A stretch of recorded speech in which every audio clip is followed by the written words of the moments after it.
Hello everyone, welcome again. Today's we have the topic psychoanalytical theory of personality. So first we are learn about the ID, ego and superego. ID में क्या होता है? ID I want it now. ID में मतलब कि एक Dzire principal पे work करती है, किसी भी चीज़ को लेकर के जो विलिंग है उसको इमीडिएटली इंस्टेंट ग्रेटिफिकेशन चाहिए। मुझे अभी ये चीज़ चाहिए तो चाहिए, मुझे नहीं पता कैसे मिलेगी, क्या होगा, मैं किसी से छीन सकता हूँ, किसी और की भी है, मुझे तो मेरा ग्रेटिफिकेशन के लिए मुझे वो तुरंत चाहिए तो मुझे चाहिए। This is the ID. ID जो होती है छोटे बच्चों में थोड़ी सी ज़्यादा देखने को मिलती है। सुपर ईगो क्या होता है? सुपर ईगो मीन्स कि nice people don't do that.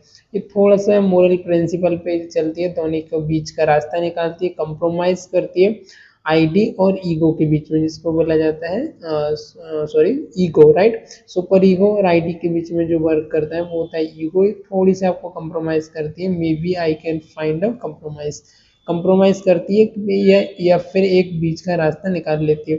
Super ego completely आपके मोरल प्रिंसिपल पर, आइडियल पर, आपका राइट्स जो है राइटियस उस पर वर्क करता है, और जो राइट व्यवहार होता है, जो आइडियल होता है, वो उसको ही फॉलो करता है। Sigmund Freud thought as Sigmund Freud gave the psychoanalytical theory of personality. According to him, men are strong only so long as they represent a strong ideas. They become powerless when they oppose it. Right?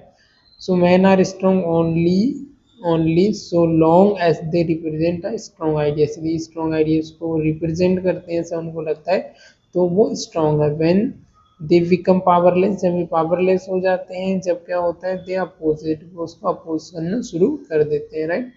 So level of mental life first है आपका, जो होता है mind की stages है। First होती है आपका अनकॉन्शियस। अनकॉन्शियस माइंड में क्या होता है आपका? कंटेन ऑल फीलिंग, अर्ज, instinct and that are beyond our awareness, but it affect our expression, feeling, action, example slip of tongue, dreams, wishes, alright। So unconscious में क्या होता है? अनकॉन्शियसली जो होती है हमारी फीलिंग हो गया, अर्ज हो गया, जो भी हमारी इंस्टिंक्ट होती है, हमारी प्रवृत्तियाँ होती है, वृत्तियाँ होती हैं, जो कि ऑलरेडी हम उनसे मतलब कि हम उनसे अवेयर, बियॉन्ड अवर अवेयरनेस, हमारे अवेयरनेस की बियॉन्ड होती है, हम उनसे अवेयर भी नहीं होते, बट ये अफेक्ट करती है हमारे एक्सप्रेशन को, फीलिंग को और एक्शन को। एग्जाम्पल आपकी टंग का स्लिप होना, ड्रीम्स हो गया, विशेस हो गया, है ना। इंस्टेंट ग्रेटिफिकेशन चाहिए, कोई भी चीज़ इमीडिएटली चाहिए, I want it any how, right. Second आता है प्री कॉन्शियस। प्री कॉन्शियस में क्या होता है आपका? Fact store in the part of brain. Brain के पार्ट में आपके फैक्ट हो गए, आइडियाज हो गए, जो कि आप स्टोर होते हैं, which are not conscious, but ये भी आपके कॉन्शियस नहीं होते, but available for possible use in future. But जब भी आपको पॉसिबल कोई सिचुएशन ऐसी आती है फ्यूचर में, जब उनको यूज करना है, तो आप उनको यूज कर सकते हैं इन फ्यूचर में। Example, a person will never think of home address at the moment, but when her friend ask it she can easily recall it. अब कोई भी पर्सन है वो हमेशा अपने होम का एड्रेस तो याद नहीं रखता है, या हमेशा उसके बारे में नहीं सोचते रहता है, बट जब भी ज़रूरत होती है, नेसेसरी होती है, कोई उसका दोस्त पूछता है आप कहाँ रहते हो, तो वो अपना रिकॉल करके होम का एड्रेस दे देता है। नेक्स्ट है कॉन्शियस। कॉन्शियस में क्या होता है? Only level of mental life that are directly available to us.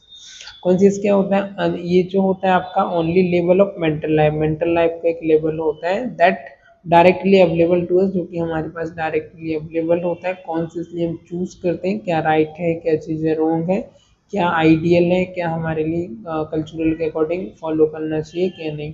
The awareness of our own mental process, thought and feeling, जो भी आपकी मेंटल प्रोसेस है, थॉट है, फीलिंग है, वांट है, डिजायर है, विशेष है, उसके बारे में वो अवेयर होता है। रॉन्ग क्या है, राइट क्या है, आइडियल सेल्फ क्या है, उसके बारे में, राइट। मोरल वैल्यूज के अकॉर्डिंग जो उसको टॉट किया गया है, जिसे सिखाया गया है, उसके अकॉर्डिंग। अब अगला आता है psycho analytical concept. Psycho analytical concept में क्या आता है? The ID. आईडी क्या कहता है? I want chocolate, I want chocolate, उसे चॉकलेट चाहिए तो चाहिए, एनी हाउ चाहिए, right. And the ego. Ego क्या कहता है? Eat a small bar of chocolate, थोड़ा सा आप ले लेते हैं, हम पूरा हम नहीं लेते, या फिर हम आधा आधा, तुम ले लो आधा हम ले लेते हैं, दोनों हम कंप्रोमाइज करके ले लेते हैं, पर वो बोलता है नहीं मुझे तो ये चाहिए तो चाहिए, right.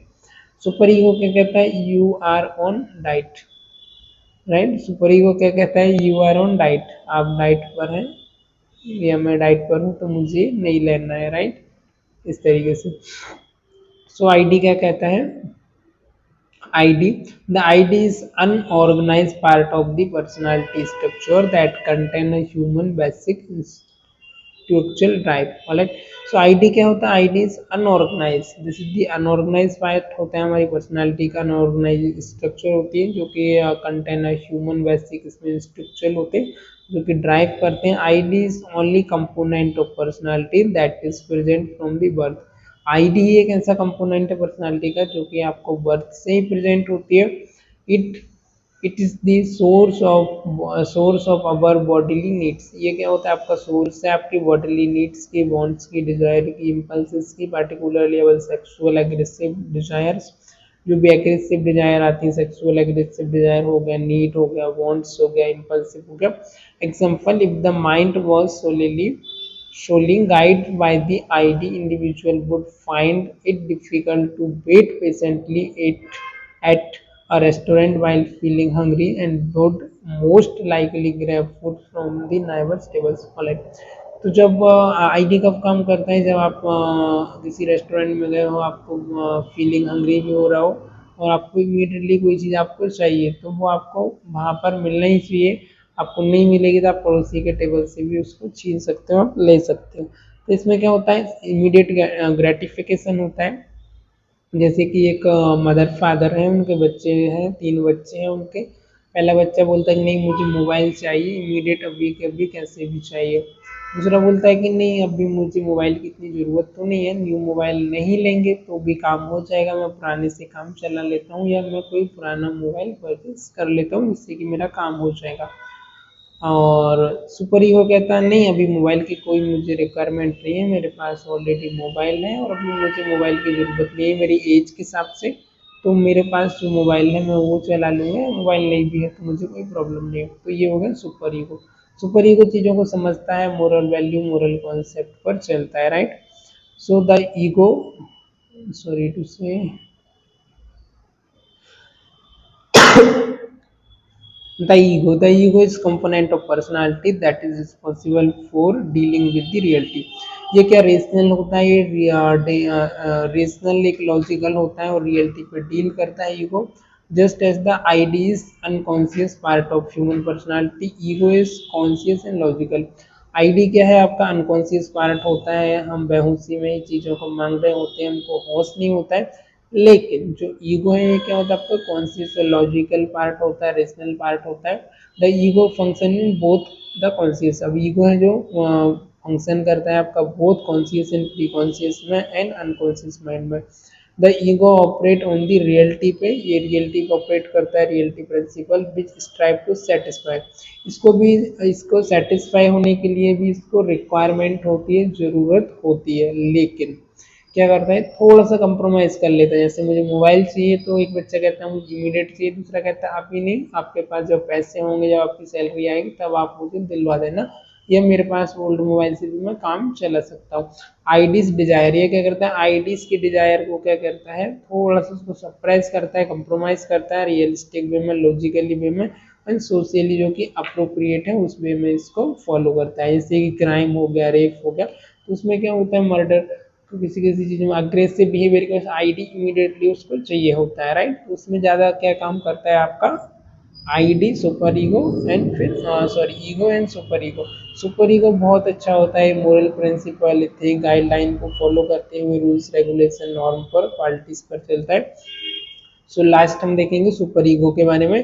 The last component of personality to develop is the super ego. Last पर कंपोनेंट होता है पर्सनालिटी का जो कि एक आफ्टर कुछ समय बाद मैच्योरेशन पर डेवलप होता है, जिसको हम बोलते हैं super ego. The super ego provide guideline for making judgement, ये जजमेंट को बनाने के लिए जजमेंट को एक गाइडलाइन प्रोवाइड करता है।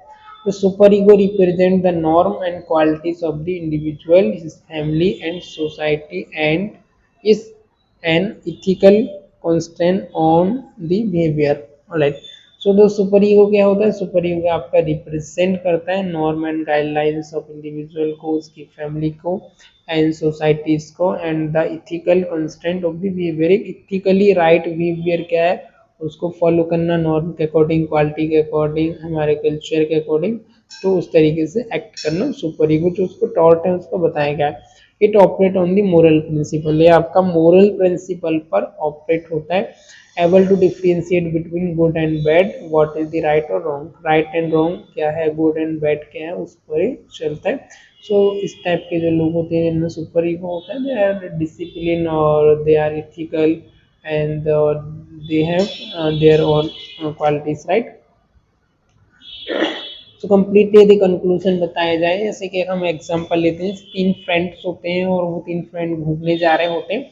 रास्ते में उन्हें आम का बगीचा दिखता है। पहला फ्रेंड बोलता है नहीं मुझे अभी के अभी आम चाहिए, कैसे भी करके जाओ, दीवार को कूद करके जाओ, है ना, फेंसिंग को कूद के जाओ, छलांग लगा के जाओ, मुझे अभी कभी आम चाहिए। दूसरा कहता है नहीं अभी हम दूसरे काम से जा रहे थे, वो काम कर लेते हैं, आम हम बाद में खा लेंगे। या फिर हम चलते हैं, वहाँ पर माली होगा, गार्डनर होगा, उससे बात करके हम कुछ आम ले लेते हैं, हम उससे बताएंगे तो हमें दे देगा। तीसरा बोलता है नहीं अभी हम जिस काम से जा रहे हैं पहले वो काम करना जरूरी है, और मम्मी पापा ने सिखाया कि चोरी करना गलत है, तो हम आम नहीं खाएंगे, पहले हम हमारा काम करते हैं। तो ये किस पे चल रहा है, जो सुपर ईगो है वो आपका गाइडलाइन पे, मोरल वैल्यूज पे बोल रहा है नहीं चोरी करना जरूरी नहीं है, और पहले हम जिस काम को जा रहे हैं हम उस काम को कर लेते हैं, राइट। सो द आईडी क्या कहते हैं, ID ego and super ego are the interrelated, सभी आपके एक इंटर रिलेटेड होते हैं। आईडी की डिमांड को सेटिस्फाई करता है ईगो, ईगो को करता है super ego. In order to create normal personality there must be proper balance in the relationship among these three forces. अब ये सारे आपका पर्सनैलिटी में, आपका नॉर्मल पर्सनैलिटी में ये सारे चीज़ें होनी चाहिए, तीनों का बैलेंस होना बहुत ज़रूरी है, अमंग रिलेशनशिप में भी आपका होना ज़रूरी है, राइट। So finally the slide of thank you. I hope आपको आईडी ईगो और सुपर ईगो के बारे में पता चला होगा। सुपर ईगो आईडी जो होती है वो इंस्टेंट ग्रेटिफिकेशन पर काम करती है, अपनी जो डिजायर्स हैं, अपनी जो वांट्स हैं उसको तुरंत इमीडिएटली ग्रेटिफिकेशन के लिए तुरंत वो फुलफिल होना चाहिए। जैसे कि जो सेक्सुअल हो गया, राइट, एग्रेसिव बिहेवियर हो गया, इसमें तो तुरंत उनको रिक्वायरमेंट होती है, वो उनको अभी के अभी चाहिए, तो वो अभी कभी फुलफिल होना चाहिए, वो नो कम्प्रोमाइज़, कोई कम्प्रोमाइज़ नहीं होता है। एंड ईगो में क्या होता है कि बीच का रास्ता निकालने की कोशिश करते हैं कंप्रोमाइज करके कि नहीं नहीं मैं ये कर लेता हूँ, हम ऐसा करके ऐसा कर लेते हैं, बीच का रास्ता निकल गया। सुपर ईगो कहता है कि मोरल वैल्यू इथिक के अनुसार जो सही है, जो गाइडलाइन के अकॉर्डिंग सही है वही फॉलो करना है और कुछ नहीं करना है। तो वो राइट डिसीजन पर काम करता है, जो राइट चीज़ें उनको फॉलो करना, रॉन्ग को नहीं करना, इथिक्स मोरल वैल्यू क्वालिटी के अकॉर्डिंग, राइट। सो ये बातें होंगी हमारी ईगो सुपर ईगो के ऊपर, और इसका हम यदि कॉन्शियसली ऑब्जर्व करें तो हमारी डेली लाइफ में पर्सन की, लोगों की हम देख सकते हैं 5-7 साल तक आपका आईडी ज़्यादा होता है, फिर उसके बाद आपका ईगो आता है, फिर सुपर ईगो जैसे जैसे आप मेच्योर होते जाते हैं, मैचुरेशन के अकॉर्डिंग ये आपका वेरियस होते जाता है, स्टेजेस की चेंजेस होते जाते हैं, right. So it's all about the fruits, conscious subconscious mind and ID ego and super ego, alright. I hope आप सभी को इतना क्लियर हुआ होगा। If you have any doubt, any question regarding this, you may ask. Thank you for watching this videos, follow for more, bye bye।